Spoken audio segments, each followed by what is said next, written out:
মহাকুম্ভে পুণ্যতিথিতে সঙ্গমে গিয়ে স্নান করলে ধুয়ে যাবে সব পাপ। মনে করা হয় 1000 যজ্ঞ করলে যে পুণ্য লাভ হয়, মহাকুম্ভে একবার অমৃত স্নান করলে নাকি তার সমান পুণ্য লাভ করা সম্ভব। সেই কারণে কোটি কোটি মানুষ গঙ্গায় স্নান করার জন্য ভিড় জমাচ্ছে প্রয়াগরাজে।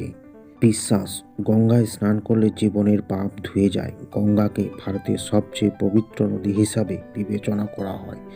মৃত্যুর পরে অস্থি গঙ্গায় বিসর্জন দিলে সেই ব্যক্তি মোক্ষ লাভ করে। এইসব কারণে হিন্দু ধর্মের বিশ্বাস, বহু মানুষ গঙ্গা স্নানকে বিশেষ গুরুত্ব দেন। গঙ্গায় স্নানের মাধ্যমে একজন ব্যক্তি শারীরিক পবিত্রতা, মানসিক শান্তি এবং আধ্যাত্মিক উন্নতি লাভ করেন। শাস্ত্র অনুসারে গঙ্গায় স্নান করলে 10 ধরনের পাপ থেকে মুক্তি মেলে। গঙ্গা স্নান করলে তো সকলের পাপ ধুয়ে যায়। সেই গঙ্গা নিজেকে কিভাবে পবিত্রতা করে রাখেন জানেন? হিন্দু শাস্ত্রে গঙ্গাকে দেবী হিসাবে কল্পনা করা হয়েছে। ভাগীরথী নিজের স্বর্গ থেকে দেবী গঙ্গাকে বয়ে নিয়ে আসেন মর্তে। যে গঙ্গায় এক ডুব দিলে নিজের সব পাপ ধুয়ে যায়, সেই নিজেকে শুদ্ধ করে কি করে জানেন? শাস্ত্রের মতে মা গঙ্গার কাজ হলো মানুষের পাপ ধুয়ে ফেলা। আর গঙ্গাকে পবিত্র করার জন্য সাধু সন্ন্যাসীদের মর্তে পাঠিয়েছেন ঈশ্বর। শাস্ত্রের মতে যখন অন্যের পাপ ধুতে ধুতে গঙ্গা অপবিত্র হয়ে পড়েন, তখন তপস্বী সন্ন্যাসীরা গঙ্গায় স্নান করেন। সাধুদের তপস্যার শক্তিতে শুদ্ধ হয়ে ওঠেন স্বয়ং গঙ্গা। তুলসীদাস বললেন, যিনি প্রকৃতি সাধক, কেবলমাত্রই তিনিই গঙ্গার মঙ্গল করতে পারেন।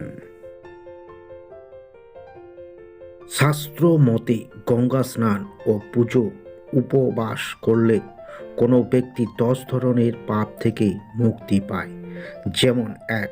কাউকে কোনো না বলে তার কোনো বস্তু নেওয়া। 2.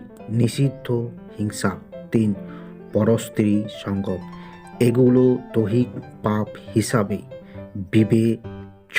4. কটু বচন। 5. মিথ্যা কথা বলা। 6. কারু কান ভাঙানো। 7. কারু মনকে কষ্ট দেওয়া। এগুলো বাণীর কারণে হওয়া 4 প্রকার পাপ হিসাবে বিবেচ্য। 8. অন্যের ধন নেওয়ার কথা ভাবা, কারোর জন্য খারাপ ভাবনা। 10. অসত্য বস্তুর প্রতি আগ্রহ রাখা। এগুলো মানসিকতায় পাপ বলে গণ্য করা হয়।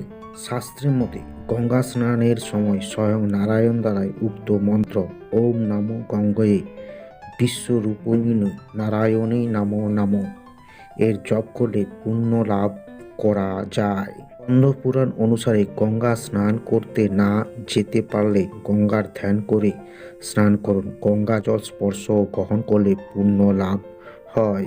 বিষ্ণু পুরাণ মতে গঙ্গার নাম নিলে, শুনলে, তাকে দেখলে, গঙ্গা জল পান করলে, স্নান করলে, গঙ্গার নাম উচ্চারণে মাত্রে 3 জন্ম পাপ নষ্ট হয়। গরু ও পদ্মা পুরাণ অনুযায়ী হরিদ্রা, প্রয়াগ ও গঙ্গা সমুদ্রের সঙ্গমে স্নান করলে ব্যক্তি মৃত্যুর পরও স্বর্গে পৌঁছান।